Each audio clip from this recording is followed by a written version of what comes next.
আসসালামু আলাইকুম। সবাই কেমন আছেন? আলহামদুলিল্লাহ, আল্লাহর অশেষ রহমতে আমরা সবাই ভালো আছি।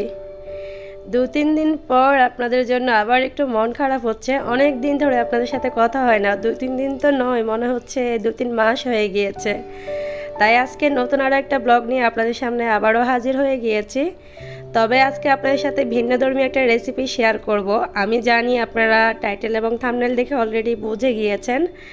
তবে আমার আজকের রেসিপিটা হয়তো বা 2-1 মানুষ একটু নাক ছিটকাবে, তবে যারা শুটকি প্রেমী আছে তাদের জিভে কিন্তু জল চলে আসবে, আর আমি আসতে বাধ্য করব আজকে, কথা দিলাম। সবার আগে আমি এই বাঁশপাতা চাপা শুটকিগুলোকে একটু ধুয়ে নিচ্ছি, ক্লিন করে ধুয়ে নিচ্ছি নর্মাল পানিতে।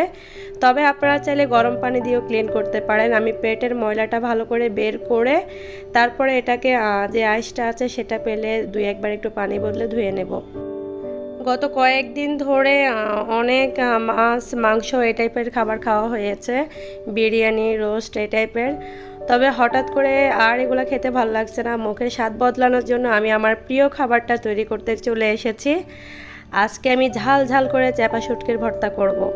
সবার আগে হচ্ছে আমি পেঁয়াজ, তারপরে হচ্ছে বেশি করে অনেকগুলো ঝাল ঝাল কাঁচামরিচ নিয়েছি, তার সাথে একটা রসুন নিয়েছি। এগুলাকে হালকা একটু শুকনো তাওয়ায় ভেজে নেব। ভেজে নিলেও হবে কি, ভিতর থেকে যে জুসটা আছে কাঁচা পেঁয়াজের সেটা শুকিয়ে যাবে। এতে করে ভর্তাটা আপনারা কিন্তু 4-5 দিন ধরে ফ্রিজে রেখে খেতে পারবেন। কারণ যে পরিমাণ ঝাল দিয়ে আমি আজকে ভর্তাটা তৈরি করব, আর অনেকগুলো ভর্তা তৈরি করব, একদিনে কিন্তু খেয়ে ফেলা সম্ভব না। সেক্ষেত্রে যদি কাঁচা পেঁয়াজ দিয়ে ভর্তাটা করা হয়, ভর্তাটা কিন্তু ফ্রিজে রাখার পরে একটু পানি ছেড়ে দিবে বা একটু টক হয়ে যাবে একদিন পরেই। যার জন্য হচ্ছে এটাকে যেন ভালো থাকে সেজন্য আমি একটু হালকা জাস্ট পানিটা একটু টানিয়ে নিব। এর থেকে বেশি টালাটালি করার প্রয়োজন নেই। সেজন্য পেঁয়াজ রসুনগুলোকে আমি একটু এখন ভেজে নেব। আর আমি কি পরিমাণ ভাজছি আপনারা কিন্তু দেখেই বুঝতে পারছেন। সবার আগে পেঁয়াজ আর রসুনকে আলাদা করে টেলে নিচ্ছি, তার কারণ হচ্ছে মরিচটাকে আমি একটু বেশি করে ভাজবো। আর সে মরিচটা ঠিক যতটুকু ভাজবো ততটুকু কিন্তু ওই পেঁয়াজ রসুন আমি ভাজবো না। যার জন্য আমি এগুলাকে আগে ভেজে নিচ্ছি, তারপরে মরিচগুলোকে ভেজে নেব। এই পর্যায়ে আপনারা যদি পছন্দ করে থাকেন সেক্ষেত্রে শুকনো মরিচটা ব্যবহার করতে পারেন।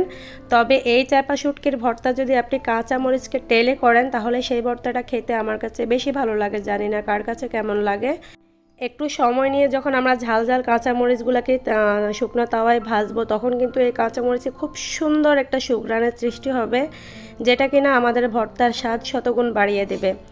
তবে একটা কথা বলে রাখি, আপনারা যদি এই ভর্তাটাতে ধনিয়া পাতা ব্যবহার করতে চান সেটাও করতে পারেন। তবে যদি আপনারা আমার মতো 4-5 দিন রেখে খেতে চান সেক্ষেত্রে ধনিয়া পাতাটাকে একটু ভিতরে যে জুসটা আছে সেটাকে একটু শুকনো তাওয়ায় টেলে জুসটা শুকিয়ে নেবেন। এতে করে 4-5 দিন খুব ভালো থাকবে ভর্তাটা। তো আমি হচ্ছে ধনিয়া পাতা আমার কাছে নেই, ধনিয়া পাতা দেব না, সেজন্য আমি শুধুমাত্র পেঁয়াজ রসুন আর কাঁচামরিচগুলোকে টেলে নেব। তো ঠিক আছে, সবার আগে প্রিপারেশনটা করে ফেলি, যখন আবার ভর্তা তৈরি করব আপনাদের সামনে আবার ফিরে আসছি।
এই তো সব কিছু রেডি করে একদম শিলপাটা নিয়ে বসে গিয়েছি। ভর্তা খাবো, সেটা আবার কষ্ট ছাড়া, তাহলে কিন্তু ভর্তাটা খুব একটা মজার হবে না। এখন আধুনিক যুগ চলে এসেছে, অনেক মানুষই এখন ব্লেন্ডারে তৈরি করে ভর্তা, আর অনেকে তো সব রকম ঝামেলা এড়াতে হাতে মাখিয়ে ভর্তা করে। তবে শিলপাটার যে একটা স্বাদ ভর্তা তৈরি করার ক্ষেত্রে, সেটা কিন্তু আপনি কোনোভাবে অন্য কিছুতে আনতে পারবেন না। তো আসলে আসল স্বাদের ভর্তা যদি আপনাকে খেতে হয়, একটু কষ্ট তো করতেই হবে, তাই না? যার জন্য আমি সোজা শিলপাটা নিয়ে বসে গিয়েছি। এখন নিজের হাতে একটু কষ্ট করে ভর্তাটা বেটে নেব। যেহেতু মজা করে খাবো, তাহলে কষ্ট একটু করতে কোনো দ্বিধা নেই। আর আমি যে কোনো ভর্তা বা যে কোনো খাবার অনেক ঝাল দিয়ে খেতে পছন্দ করি, যার জন্য আমি একটু বেশি করে কাঁচা মরিচ নিয়েছি। আর মরিচগুলো অনেক ঝাল। আমার কাছে ওই টাইপের ঝাল ভালো লাগে, যে ঝালটা খাওয়ার পরে কান দিয়ে ধোঁয়া এসে যায়। অনেক ঝাল আছে, হালকা ঝাল অনুভব হচ্ছে, তবে খুব একটা লাগে না, সেরকম ঝাল আসলে আমি পছন্দ করি না। ঝাল যদি খাই তাহলে ঝালের মতো করেই খাই। এমন ঝাল খাই কান দিয়ে ধোঁয়া ছুটে যায়, এরকম ঝাল আমি খেতে পছন্দ করি। তো আপনারা যারা ঝাল খেতে পারেন না, তারা আবার আমারটা অ্যাপ্লাই করবেন না আপনাদের উপরে। আপনাদের নিজেদের স্বাদ মতো আপনারা আপনাদের মরিচগুলো দিয়ে দেবেন। পরে আবার কষ্ট হলে আমাকে দোষারোপ করবেন। আর যারা ঝালপ্রেমী আছে তারা কিন্তু আমার ভর্তাটা দেখে অলরেডি জিভে জল চলে এসেছে। আমি দুঃখিত, আপনাদের জিভের স্বাদ আমি মেটাতে পারছি না। তবে আপনারা চাইলে আমার মতো করে এখনই ভর্তা তৈরি করে ফেলেন, আর আপনাদের জিভের স্বাদও আমার মতো মিটিয়ে ফেলেন। তো আমি সবার আগে হচ্ছে শুটকিটাকে একটু ভালো করে পাটায় বেটে নিয়েছি, তারপরে হচ্ছে মরিচগুলো দিয়ে দিয়েছি। আমি কিন্তু শুটকির কাঁটা পেলেনি, আপনারা কিন্তু দেখেছেন। ভালো করে শুটকিটা যদি ভাজা হয় তাহলে একটু জোরে ঘষে ঘষে বাটলেই কিন্তু কাঁটাটা পড়ে যাবে। হ্যাঁ, কাঁটাটা মানে মিহি হয়ে যাবে, সেক্ষেত্রে আপনাকে আর কষ্ট করতে হবে না। তো সবার আগে হচ্ছে শুটকিটাকে আমি বেটে নিয়েছি। আর শুটকিতে একটু যেহেতু কাঁটা আছে, তো কাজটা একটু সাবধানে করবেন আপনারা, যাতে করে হাতে না গেঁথে যায়।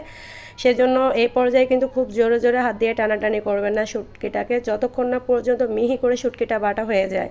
তো আমি কিন্তু শুরুতেই পেঁয়াজ আর রসুনটা দিলাম না, তার কারণ হচ্ছে যে কোনো ভর্তাতে পেঁয়াজটা যদি একটু আড়া বাটা থাকে, সেক্ষেত্রে কিন্তু খেতে অনেক বেশি ভালো লাগে। আমি জানি না আপনারা কারা কারা এভাবে ভর্তা পছন্দ করেন। সব কিছু পুরোপুরি মিহি হয়ে গেলে সেই ভর্তাটা আমার কাছে খুব একটা ভালো লাগে না। যার জন্য যেটা আমার মিহি করতে হবে, যেমন শুটকিটা আমাকে মিহি করতে হবে, যার জন্য শুটকি আর মরিচটা আমি সবার আগে মিহি করে বেটে নিচ্ছি। যখন শুটকি আর মরিচ মিহি করে বাটা হয়ে যাবে, তারপরে হচ্ছে আমি পেঁয়াজটা অ্যাডজাস্ট করব। তাহলে আমার পেঁয়াজটা একটু আস্তে আস্তে থাকবে, খেতে অনেক বেশি ভালো লাগবে। তো ঠিক আছে, বক বক না করি, ভর্তাটা বেটে ফেলি। ভর্তাটা বেটে তারপরে হচ্ছে আপনাদের সাথে আবারও কথা হচ্ছে।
আমার ভর্তা কিন্তু বাটা হয়ে গিয়েছে, একদম রেডি এখন সার্ভ করার জন্য।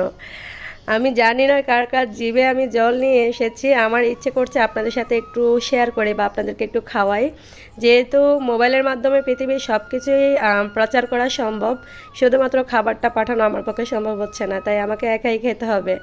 আর আমি হচ্ছে একটু ভাত পাটায় মাখিয়ে নিয়েছি। পাটায় মাখা এই ভাত খেতে জানি না কার কার ভালো লাগে, আমার কাছে ভীষণ ভালো লাগে। ভর্তা তৈরি করার পরে পাটা একটু ভর্তা লেগে থাকে, সেই ভর্তাতে ভাতটা মাখিয়ে খেতে অনেক বেশি মজার লাগে আমার কাছে। তো এই তো আমার ভাত খাওয়া শেষ, কলিজা ঠান্ডা হয়ে গিয়েছে, মনটা তৃপ্তিতে ভরে গিয়েছে, জিভের স্বাদ মুঠে গিয়েছে, আর কান দিয়ে ধোঁয়াও এসে গেছে ঝালে। আজকে এই পর্যন্তই। সবাই অনেক বেশি ভালো থাকবেন। যাদের আমার এই ভর্তা দেখে খেতে লোভ হয়েছে এখনই তৈরি করে ফেলুন। সবাই ভালো থাকেন। আল্লাহ হাফেজ।